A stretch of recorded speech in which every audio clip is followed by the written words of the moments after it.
guess I'll just jump in. My name is Brian Jones. I'm a plant scientist and trained herbalist, and I am performing research with the cannabis sativa plant at the University of Minnesota. I'm one of two scientists that I am aware of doing this in an academic setting in the country. I don't know anybody else is doing what I'm doing, so it's cause for why I'm here. You're also super from Get Highway. Oh yeah, I know Jay with Global Cultivation Manager, Advanced Nutrients, and COO of Advanced Labs. I'm John Frank, and I work with and own International Ag Labs. And we do soil testing, fertility recommendations on any crop, and really been focusing on food, and have had a lot of cannabis people wanting to get the same quality that we were doing with food and in the crops. So it all goes back to the soil and feeding the plant. I'm Jim Anschutz. I'm the owner of an engineering company, so I'm the odd man out here. I'm actually a registered professional agricultural engineer.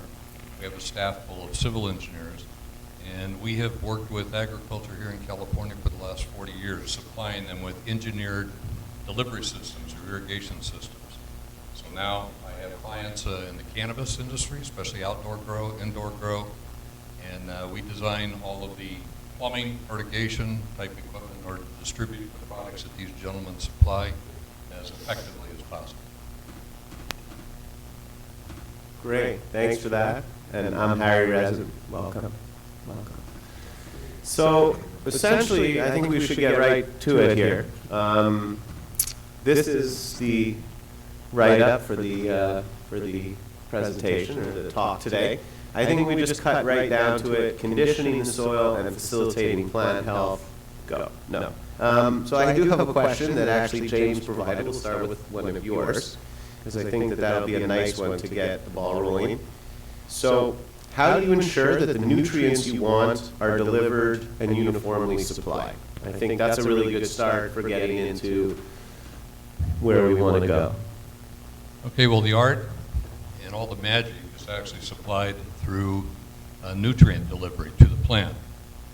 And if you have gone to any of the speaking sessions earlier today, you've heard a lot of agronomists talk about the importance of developing nutrient strategies for cannabis and hemp. So my job is, I have several clients where I work to design it's not an irrigation system, it's actually the nutrient solution supply system. And it has to be engineered. The components have to be selected properly in order to ensure that every plant out there receives the same amount of nutrient solution, which is the water and all of the fertilizer supplied. So that's our task, that's our job, that's what we do. And as I say, we work inside and out.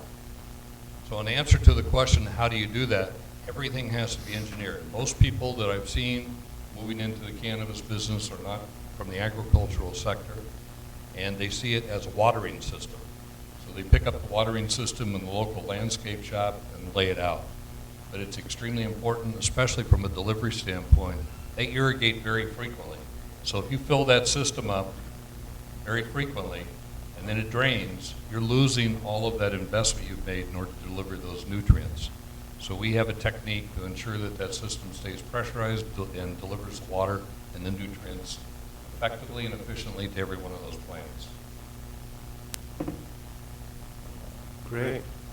Can we speak at all on, okay, so one thing that goes along with fertilizing said soil is the type of soil that this solution is going into. Building the soils, I think, is important as the input that you're putting into the soil. If you don't have what's called a cation exchange complex, if you don't have a cation exchange complex that is properly built with the right particles of soil, we call them fractions, but the particles of soil that you're going for are clays. They have surface areas that, and a square centimeter of clay can rival that of a football field. And these surface areas serve as exchange sites to which these nutrients that he's trying to provide can be uptake into the plant via this process. We have one thing to be aware of that plants don't just absorb these nutrients. They have to fight against certain forces to absorb these nutrients, and they do that by releasing hydrogen ions, and they are able to uptake these other ions in the form of nutrients. So one thing that's important with these, like I was saying, you have to build these soils properly. These sand to silt to clay fractions should be not overlooked when you're fertilizing your plants. And interestingly, a product from Advanced Nutrients, the flush, makes very use of that principle, which is why it's actually one of the best flushing agents to really bring that flavor through and get rid of that salt buildup. Yeah, we're good at a lot of that stuff. We've been doing it a minute. We've had 25 PhDs studying exclusively pot for, over a decade now at least. So, I mean, we've been able to kind of, chelation. We've been able to ionically charge so we can, like, have even uptake, even hold, you know what I mean? Which I get the live soil principle. It's just, okay, so I feel like there's more we don't know about what I feel. There is more we don't know what's in the soil than what we do. I mean, we've identified some bacteria and some other things, but I mean, there's literally billions, and we're not up to a million yet, I don't think, of just singular units that we've identified, you know what I mean? So it's like we've got a long way to go on that, and it's like a different nut to crack. I like the idea of the stuff that we make, for instance, having that type of delivery system. It took us years of doctors to figure out how to, like, ionically charge different, you know, magnesium, calcium, each one. How do they bond? How do they uptake? What does the plant do? And lots of doctors, lots of grow rooms. And this is like a really tough nut for us to crack. I mean, we're #1 in the world in this space, so we did something right. You know, Yeah, it was the science. The we have lots of doctor, man. That's like the only way we could get quality line with that stuff. But it's been a super cool ride. It works. You know, I've never had anybody tell me this doesn't work. They just don't like the price sometimes. Sometimes you got to pay for the science. It's also one of the first companies to look at the plant and rather than develop a quasi-tomato or a grass or a perennial type of food, it was really geared towards cannabis. It was absolutely directly for cannabis. Like, all the guys testing on tomatoes, I used to call pussies because, like, we just went hard on the weed. And we had one of 3 unlimited licenses in the world out of Bulgaria to do the science, right? And there were only 3. There was, like, Meshulam, El Soli, University of Mississippi, Meshulam in Israel, and then there was us. And we were all just going for it on our own separate ends. Like, they told us pH perfect couldn't be done. We could auto-stabilize pH in the mediums. We did it. It took a lot of doctors, but like I was saying earlier, I need more PhDs to tell me how I can't than how I can. And then that's the dude I hire. But, like, we've got 25 of them going. We got lab students in there. We can get up to 99 coats running around. One dude wrote his, like, thesis on a tarantula. It's nuts that we get, like, all this science. And, like, right now it's the most exciting time in cannabis. Because, I mean, we have doctor and pothead coming together and covering amazing shit that is actually resulting in medicine and children being healed. I mean, it's cutting edge, like, wow. I got into this when I just wanted to get high. You know, like, now we're saving the kids. Go team, you know, it's awesome. That applied science. Yeah, we all have a clear directive, and at the end of the day, it's a combination of applied, you know, ethos type things and science. You know, we don't want to. This is one industry where we can systematically, from the ground up, build emotion into our business model. Most other business models that have come out and are built around agronomy or different types of plants essentially move away from the farmer. They stop benefiting the farmer, the people who take time to make this plant, and their attention for the plant, and just start focusing on big business. But like you said, when we get all these people in these rooms, at the end of the day, kids are getting saved, and you know, it's emotionally driven, but scientifically backed. I think it's always been emotionally driven. We pulled the whole market, so we have a huge marketing team, like 86.5% rebel hero archetype. You know what I mean? And that's an interesting personality profile that went into this. I'm talking the outlaw days. You know what I mean? It's an interesting dude that's willing to risk his freedom to grow a plant. Like, anybody love a tomato that much? Exactly. You know what I mean? Like, that's some, like, die by the sword shit in my mind. Yeah. Well, and I did it, so yeah, and I was ready to die by the sword, and some of my buddies did, sadly, but, you know. That's one reason why I love the cannabis industry, because we can bring that in, and it not be seen as something that's odd. Everybody in the cannabis industry is passionate. I think we lead agriculture. Like, can the corn farmer spend $6K on a light? I can't. You know what I mean? It's like, fuck, we get out of it, man. Now, what I found interesting about the discussion is this topic of chelation, and in an email that I got from you, John, you mentioned nutrient drench and fertigation, and then the difference between feeding the soil and feeding the leaf, and this concept of the nutrient drench. I think it's interesting to maybe give a bit of a discussion regarding the different ways that the plants can uptake the nutrients. You don't necessarily need to go directly into the soil. There are other means coming from commercial agriculture that in many ways can benefit the way we think about it, especially now that you have large-scale hemp cultivations with 200-300 acres that can't operate in the same way. Yeah. There's been a lot of kind of discussions saying you should feed the soil, and other people say, no, you feed the plant. And some other people can say you can just feed the leaf. And so actually, if our goal is to get the very best, we can use all three.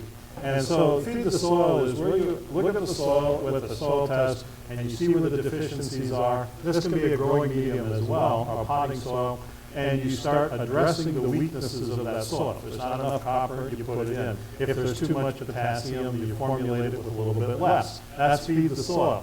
The feed the plant is where you actually look at the conductivity or the nutrients that are soluble that create conductivity in the soil, and you add to enough. So you can imagine if somebody's really growing a lot, they're going to eat more. Or you can, so the plants in their different physiology, they start going into flowering. They're going to suddenly take more nutrients. And so this whole thing of we have to maintain enough energy, which we measure with a conductivity meter, or you can have a probe or a monitor stuck there to measure it, and that's feed the plant. Feed the leaf is simply foliar sprays that are nutrient solutions that can penetrate the leaf, that can be mobile in the plant, and then they can they transport to where they need to go. So that's feed the leaf. And so if we do all three, we're actually in the best situation for growing the very best. Yeah, I have to agree. After my many years of growing, there is nothing like a foliar drench. I've been spraying this ridiculously, heinously smelling fish shit that I got, this organic fish shit. There was even a great advanced product that you could use only in the spray, and it was so good. It's like a weird green. You guys stopped making it too. It was phenomenal. Something weird. Bud Factor X? Yes, Bud Factor X. Incredible. Incredible. And like, no matter how much you put it in the soil, no effect. You sprayed it on the leaf, boom, it was unbelievable. You'd see it immediately. So I would consider a foliar spray, it's kind of like frosting on the cake. Yeah. And what I would say is, how many of you have ever had a piece of cake that didn't have the cake? No. Exactly. Have you ever had a piece of cake that didn't have the frosting? Yeah, you probably have, right?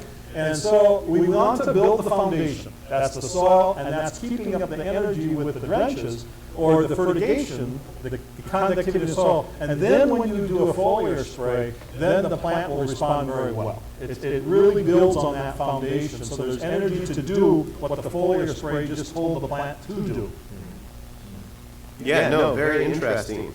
And I actually want to maybe go to the later stage of flowering, because James brings up a point here. How do you ensure that the nutrients supplied are not flushed from the soil? Well, this is a very interesting discussion, as coming out of the original grow books that Ed Rosenthal wrote in the 70s, he was basing everything around tomato farming. Tomato farming, you want to starve the plant because at the very end it's producing higher degrees of sugar because you're actually eating the fruit.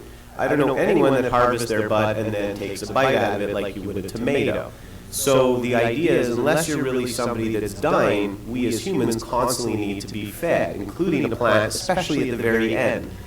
So in my experience, I found that now that we're using mostly cloth pots, which do give us a chance to really flush, but still keep the soil aerated and keep the nutrients in the soil, we'll actually go down from 100%, 75, just keep going all the way down until we eventually hit a few days where we're only using this flushing agent. And what we found is actually that yellowing, that sort of dying aspect that you would normally get, you don't get, and in fact you do get higher terpene, higher cannabinoid ratios towards that very end, because the plant is in a shock state, not shock state, and it's doing just what it needs to do to really ripen up. So I'd love to hear your opinion and then everyone's opinion on flushing.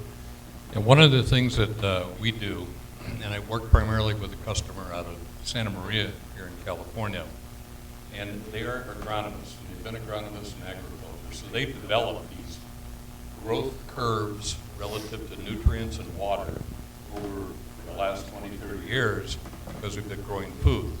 Over the last 3 years, they've been developing the same type of thing to be able to understand when a plant needs a particular type of nutrition. Now, my job has been to set up not only the fertilizer injection equipment in order to supply it uniformly, but also to set up the devices to measure things inside the grow. As John was saying, you can measure what's going on in the soil, you can measure what's going on in the plant with tissue sampling, and you can measure what's going on with the lysimeter, the soil solution.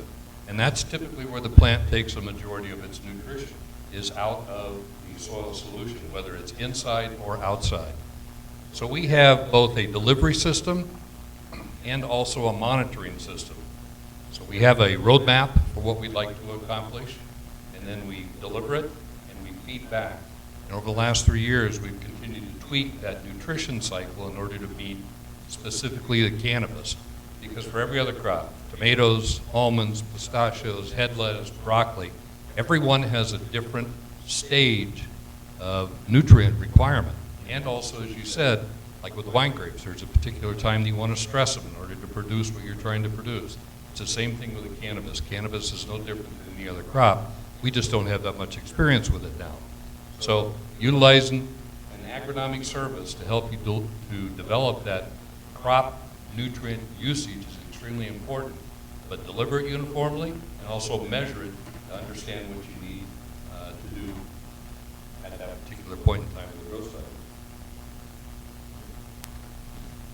Okay, for flushing, I see from soil testing, I see 3 elements that I'm always very concerned with for indoor growing of crops. And one is the nitrate nitrogen, the other is sodium, and the third is sulfur. And so those have a tendency to rise in soil. And so after they get to a certain level, we do recommend flushing that soil. But we have found that through, we prefer to test that potting soil and then apply a kind of a refreshing blend of minerals and reuse it again, and then just kind of keep an eye after every growth cycle, where are the sodium, the nitrates, and the sulfur, and if they start getting high, then we run it through a flushing and then keep going. It'd be cool to be able to keep the metrics on the end credits in a particular given area of soil. Agronomically, when you speak about certain plants, you take into account the crop that was planted before it, and you either give it an N credit or an N minus or an N neutral. Cannabis tends to be N plus, but we throw so much nitrogen on it. Ag, and in terms of agriculture, there could be credits that are left over. We could be, wasting money. But tying back into flushing, it's a necessary process for all horticultural crops. I specialize in horticultural production. It's necessary in the fact that it removes certain minerals. I remember you were talking about different nitrogen, ammonia type things. They undergo certain denitrification processes that are natural in soil. It would be cool to maybe figure out some microbe that would speed along that process in a particular grow room, maybe promote denitrification within a grow room, and save money there. Just going back to nutrients, just in general. There's a healthy medium in horticulture. Is Liebig's law. It's the law of the minimum, and it's always kind of been the base for growing all plants. We oversupply these plants with certain nutrients, and we think that they use them in a productive manner, and that's not always the case. Like even in flowering, nitrogen promotes vegetative growth. Why would you want vegetative growth in flowering? You want the growth of inflorescence. We need to look at cannabis as a fruit plant. What we use is an achene. You know, Ed Rosenthal, bless his heart, you know, he made all that off of a berry.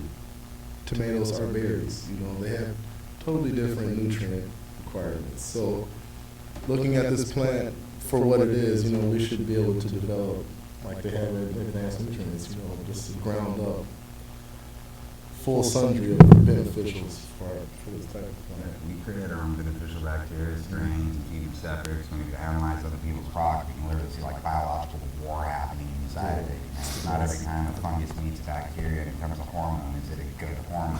You know, so it's like we constantly have doctors just hardcore working on that to try to, and the chelation, that was like a uphill battle. I'm trying to figure out, like, all right, I'm going to charge each individual element to be taken and bonded up the plant. I mean, it took us forever to crack that nut. It's, I mean, I like everything that's going on. It's like fertigation, testing, like, I feel like it's kind of like covering the spread in some ways. You know what I mean? Well, what's very interesting too about what Brian just said and where this discussion is going is that typically you come to cultivating and you think of the big three, NPK, and you start to get into sort of these base nutrients. Well, one thing that I found is that a lot of cultivars don't like a lot of nitrogen when they're in veg. You throw in a product like Medicaid, which is an organic potassium supplement from Earth Juice, wow, you get internodal spacing that's super tight, you get not stretch but growth, because the plant happens to like that, and it's not necessarily coming in a lot of the base nutrients. Now, coming here to the States where we moved away from, I'll use the general term, soil, and we moved more into a cocoa-based medium, what we found is the amount of deficiencies we were getting. We thought at one point we had tobacco mosaic virus until I spoke to this gentleman over here, and he's like, you know, just go to Home Depot and get a little bit of iron, that blue bottle of iron. Dude, okay, we were in the middle of developing our cocoa product, and we tried like all these different things, like of course starting with like the hard stuff and working our way back, and in the end it's like, I'm on this call, and they're like, yeah, dude, we added all this emulsified iron and blah, blah, blah, and like this and that, and it works really good. So we didn't have the product out. So like I went to Home Depot and was like looking at everything, and I was buying, I found this like $12 iron supplement. And I hit the first week in cocoa, dude, and it didn't do the claw or any of that other shit it used to do. It just like sprang up, and I'm like, and it was unbelievable, like literally as he said, night and day. Like we had tarps over the plants, we're like, what's going on? Life-changing. Life-changing, and the same thing The difference in mobile and mobile nutrients. with the CalMag, with the calcium magnesium, which would just get leached out of the plants, especially sour diesels and certain cultivars. You threw it into your cocos, boom, you were just yellowed out until you really added some supplements. So I think it's interesting to maybe... I was going to go back to a comment that John made about the necessity to flush. And there is a necessity, whether you're inside or outside, to flush. Inside, you have more control over that flush. You're going to go through your media, you're going to pick that back up, and you can recycle and put it back in. Many of the things that are being developed for cannabis are very expensive in solution.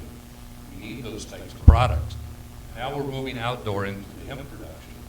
Now we're growing in soil. And as I talked about the uniformity of distribution before, if you're not evenly distributing that out there, because we do have to add flush to that also. Unfortunately, we lose that flush. That goes deep into the groundwater. So it becomes even more critical to have an appropriate system design and get the feedback so we're minimizing the loss of something which is extremely valuable, and that's nutrients. But everything grown in soil does need a flush. So one of our challenges, as I say, is moving into the outdoor.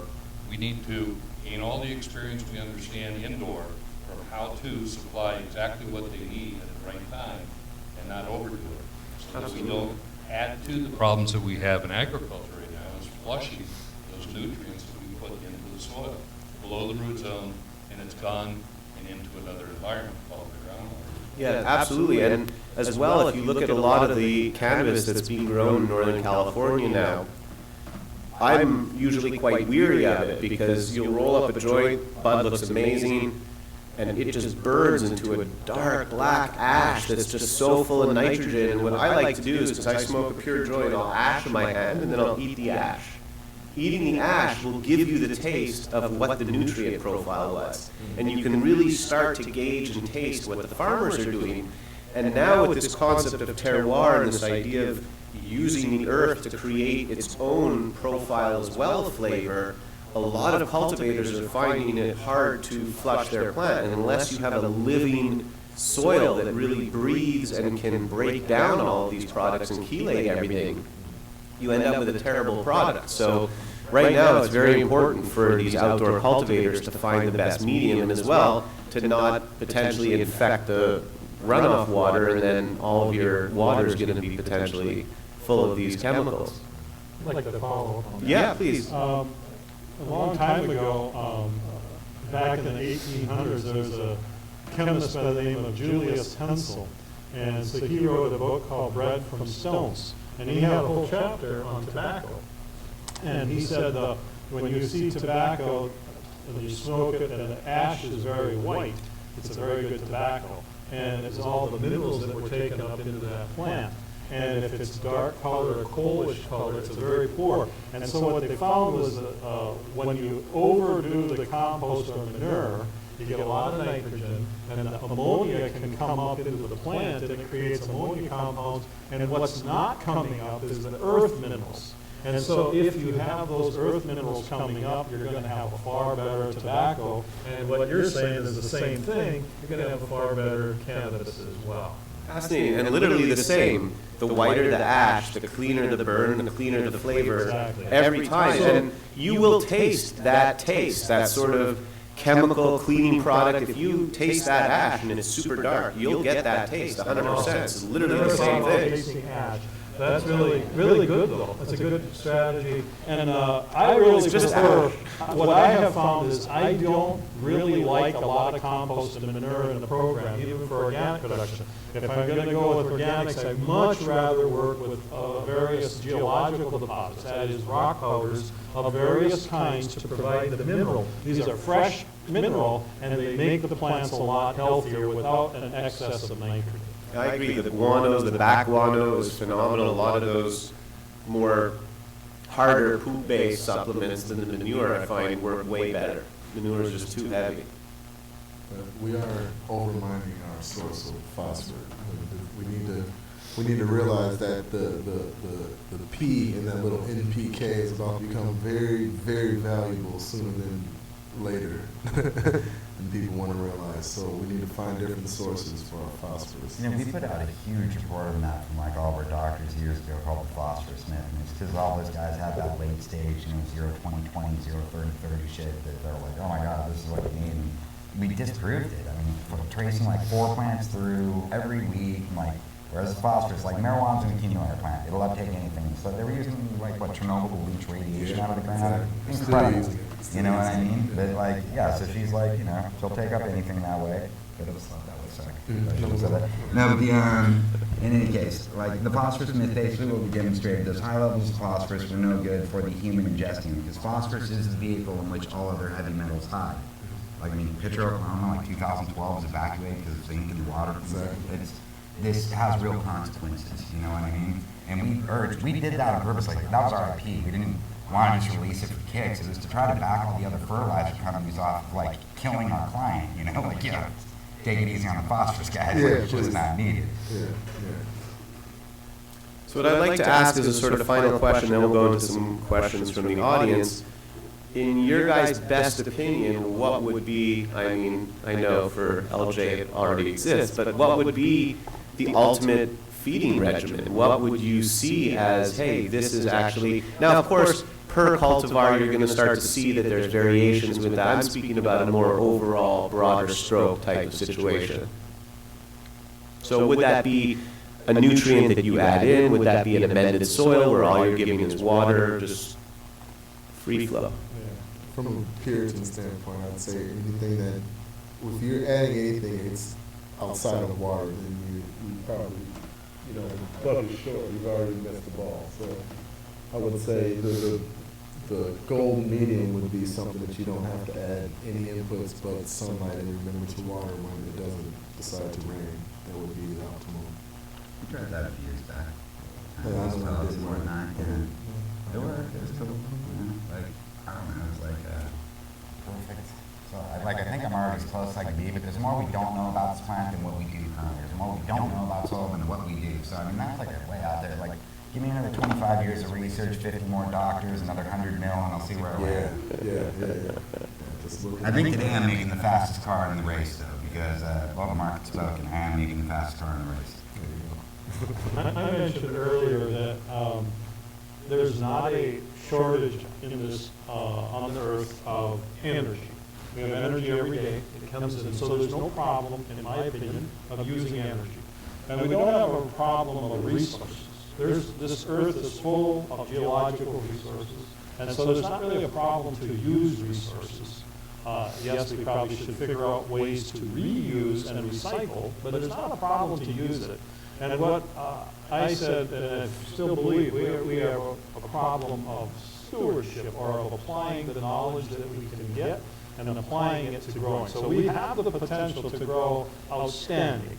And then why aren't we all? Why isn't it happening? Well, we haven't applied the right things. But I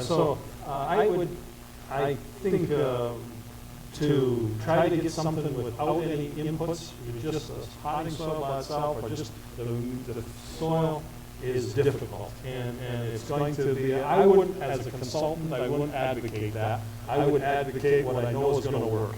And then you can experiment on the side and try to do some ideal stuff. That's how I would approach it. So I would say start with the soil test and feed the soil. During the growing season, have a regimentation where you're growing and you're putting nutrients at the root zone. That's feed the plant. Don't neglect that. That is the one area that most growers, at least for my food growers at least, they neglect feeding the plant during the season. It just gets neglected.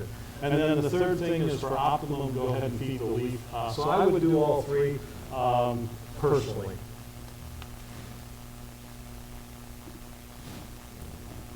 James? Well, I'm not the agronomist. All right. So whatever you develop, I'll make sure that it's effectively distributed.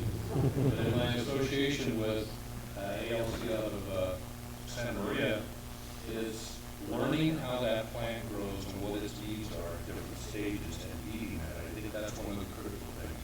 And that only comes with time and experience, like with every crop that we've grown, every food crop. You try something and you see how it impacts the plant. So you need that feedback from the soil moisture, and the tissue sample. So we're learning how that plant grows. We're trying to maximize the production through that plant by either eating it or starving it at particular points in time. And I think that's where there's a lot of work done, but it's actually work that's done in the field, taking careful measurement and seeing what your outcome is. And that's exactly what this lab group up in Santa Maria is doing. It's trying to develop that growth curve and nutritional need throughout the life of the plant in order to accomplish what you're trying to produce, whether it be flour or bulk or whatever it is you're trying to produce. Mm-hmm. So it's a lot of 10 years from now, we'll know a lot more about how to feed that plant.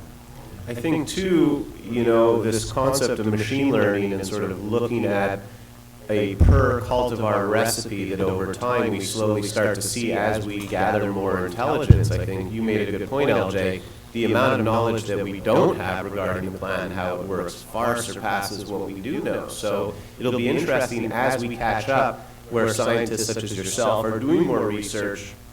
And I'm very excited by what the future holds. Who knows where we can go from here? I do think there's one thing when we're looking at technology, is there is certain that when you look at agriculture, if you think of the word itself, we're culturing life. And so we must never forget that at any time we're raising a plant or a crop, we are involved in a biological process. And so we have, on the other hand, we have technological, and we have a lot of things that we can do technologically, and it's all good. But if that technological approach replaces the very core biological functions, then we are going to end up with a far inferior production. So we have to look, especially where, say, for example, the root, the soil, and the microbe are interacting. That should never be an industrial process right there.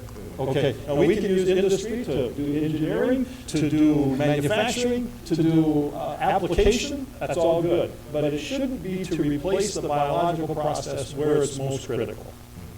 In, Yes. in that particular transaction, though, a carbohydrate will keep the replication rate spinning a lot faster, and that's what our science dictates. In that particular, like, you know, the beneficial bacteria, like it uses carbs and it steals carbs from the plant. So when you add a product like candy or whatever to supplement carbs into the plant, then as it's taking the plant, it's pulling them back in. It creates like kind of a loop of energy, and then the replication rates of the bacteria tend to go up. And sustain in the resistor.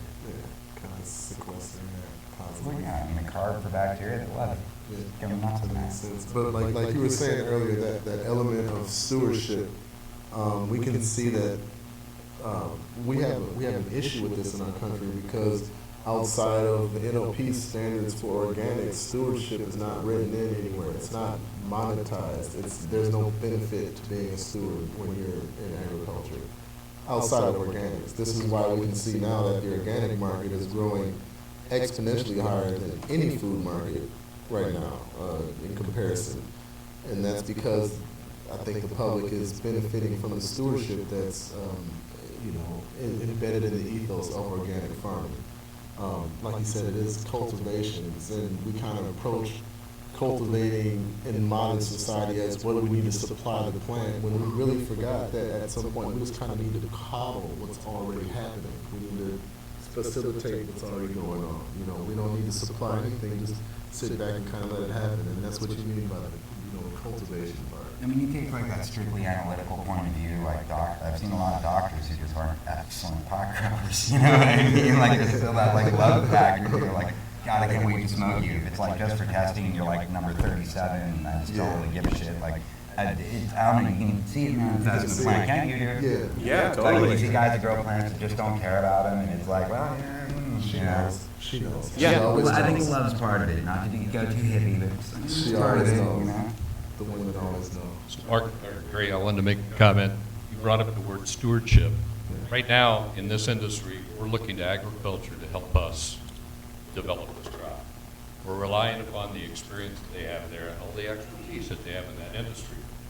Growers are very good stewards, but they've been using some techniques in the past that when you look at it from this industry, they don't look like they're very good stewards because of the totality of what they're applying. So we're borrowing from agriculture right now, and the progressive growers, younger people like myself, going into the industry, they're going to be looking at this industry because it's a precision industry. And what can they learn from us using their techniques so that they can improve their techniques? Because a farmer, if he isn't a good steward of the land, he goes out of business. Not many farmers want to go out of business because, quite frankly, that's what they love to do.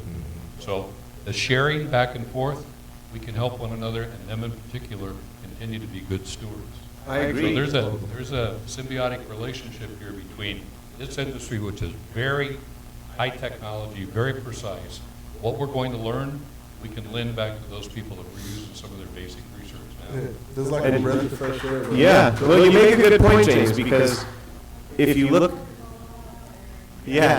but if you look at a lot of these large-scale facilities, I won't mention one, but it's in San Jose. They spent $75 million on a their grow alone was $25 million. It was one of the nicest grows I've ever seen.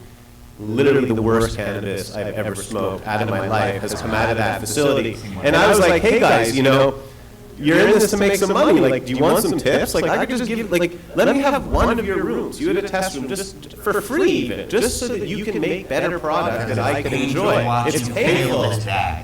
And that's the big issue, is that a lot of people coming from the commercial ag side have a built-in attitude of we know best because we're coming from these commercial ag facilities. And in all honesty, I'll say it like I said it this morning, ego is the worst thing to have in this business, because that's how you look at places like Canopy in Canada that have $100 million crop failures, which to me is insane. Like, how do you not go to someone that's grown cannabis for 20 years on a $100 million facility?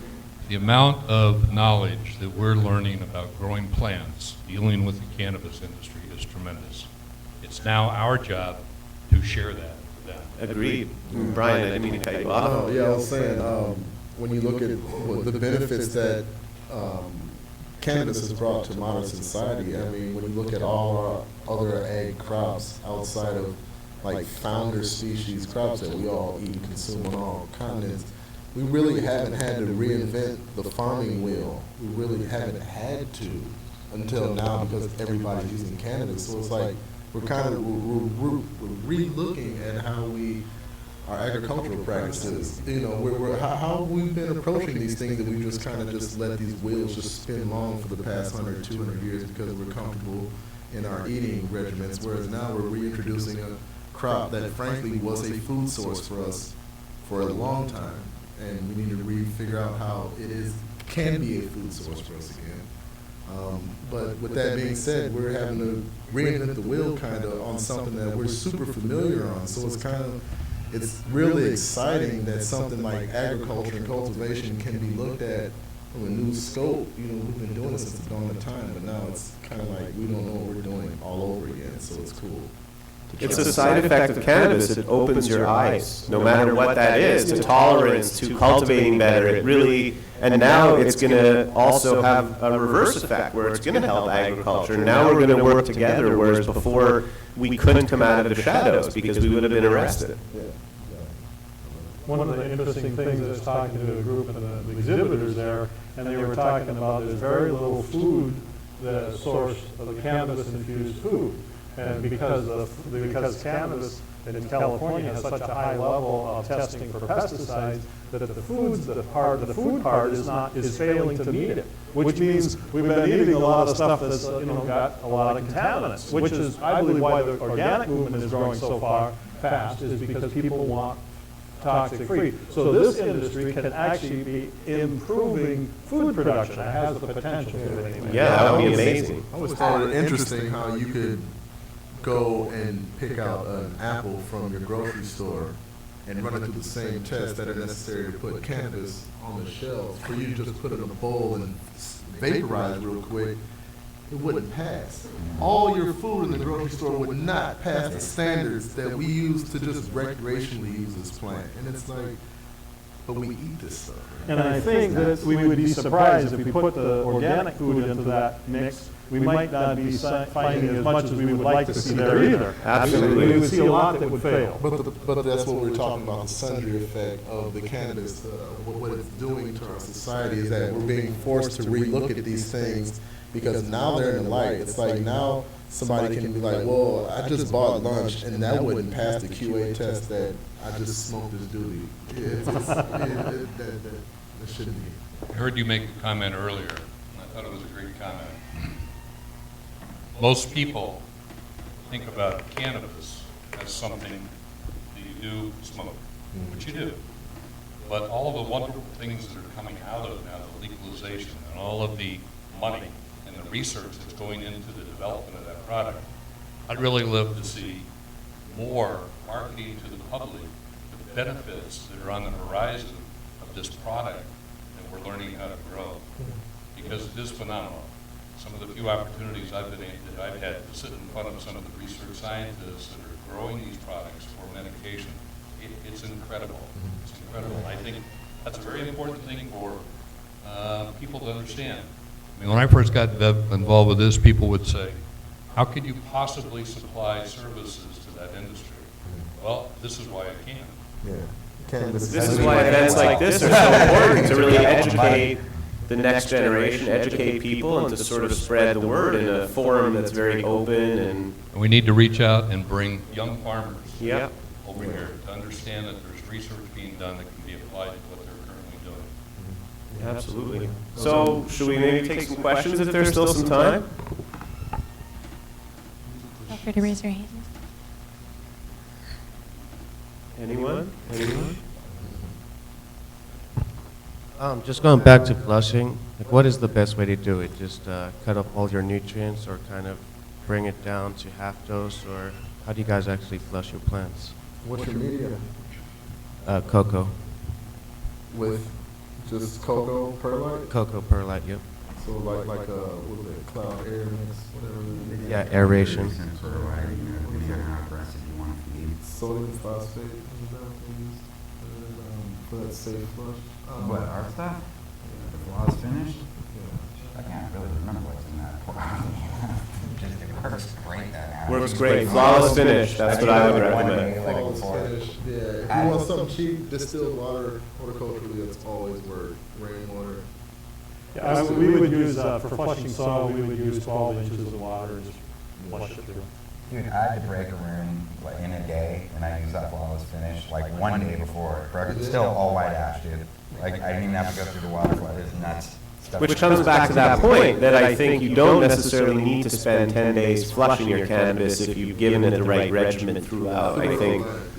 It's a lot of complex stuff, non-acts surfactants, chelated micro, that's not chelated, it's amino acid complexes, like there's a lot of, God, mountains and mountains of science that goes into all that stuff to be able to deliver it and pull it out right and make these changes. And again, we know less, like, there's more we don't know than what we do. The exciting thing is like that we get to move forward.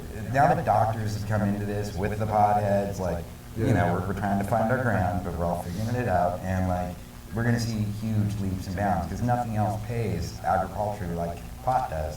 I can afford to go buy a $6,000 plasma line and hang and see what it does.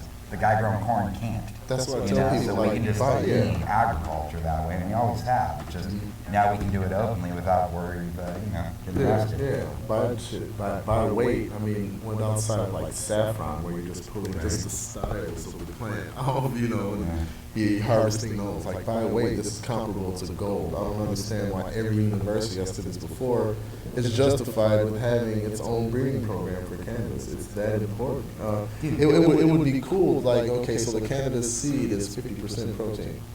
The pea seed is just about the same. Now, this is 50% protein without any breeding programs designed around it. You know, imagine a soft-shelled cannabis seed that mimics a pea with 70% protein and LDL fats in it. It's Dude, the University of Mississippi, right? One of the oldest, the only legal grow in the U.S. still to this day, federally. Those guys were forced to toast their entire seed collection because the DEA just had a bad day one day. I was talking to Dr. Ozzoli about it, and he was just like, dude, we had to give, dude, that was like a 40 years. Oh, yeah.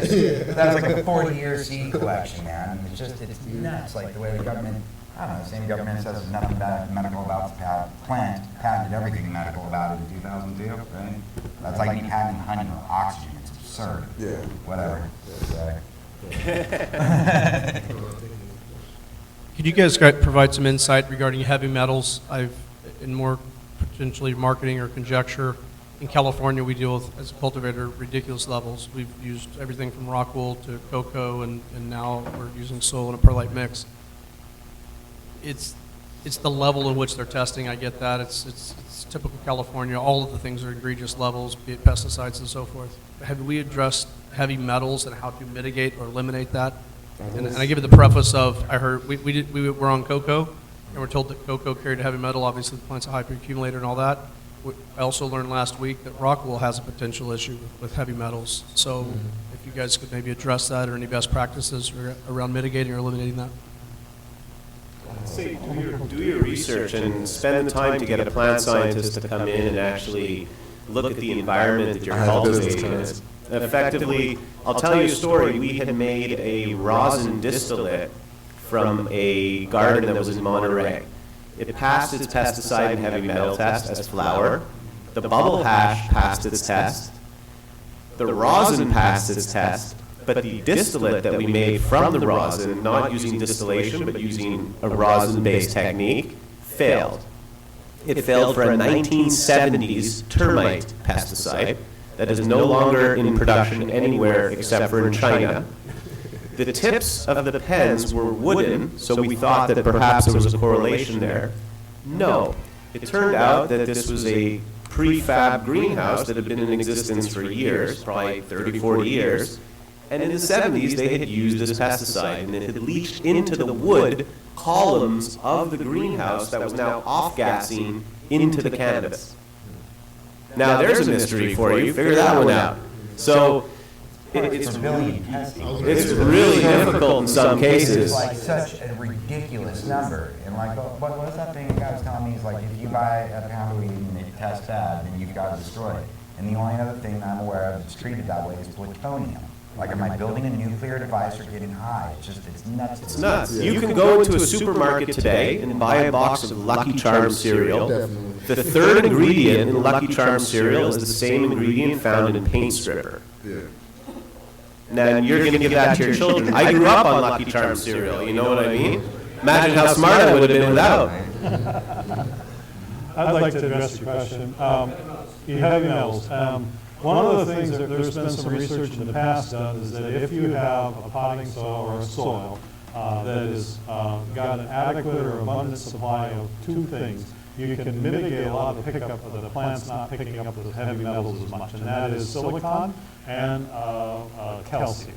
And so those are two really important things. And I don't really like a low calcium potting soil. I find that that's inferior, in my opinion, because we need to get more calcium from the get-go. And one of the interesting researches that was done a long time ago by William Albrecht, he was a soil scientist, and he planted two groups of beans, I think soybeans. Anyway, one was in a very low calcium soil, and one was in an adequate calcium soil, and then he let them grow up to 14 days, if I have my memory right. And then he took the high calcium soil peas, transplanted them into low calcium soil, and it made still a statistical difference in the yield by having early calcium very early on. And so many of the potting soils that I've tested, they're very low. They're like 1/4 of the calcium that's available that should be there to grow a healthy plant. And calcium is really important. I mean, it has a lot to do with the roots, it has a lot to do with microbes, and mitigating the uptake of heavy metals as well. So you need the silicon, though, for that to really work the best. I mean, you need like appropriate amounts too. Again, the phosphorus, it's like 32-page doctoral font. You can just enjoy that thing. It's nice to help you sleep. But like in any case, we went after, we were trying to convince the whole industry back at that time to pull back on the phosphorus because again, it's the vehicle for all the other heavy metals. And like our soils, we're ready for FDA to bring it all on. Like we know that we're running clean over there, but we have lots of doctors helping us get that. You know, but that's, I don't know, use advantage.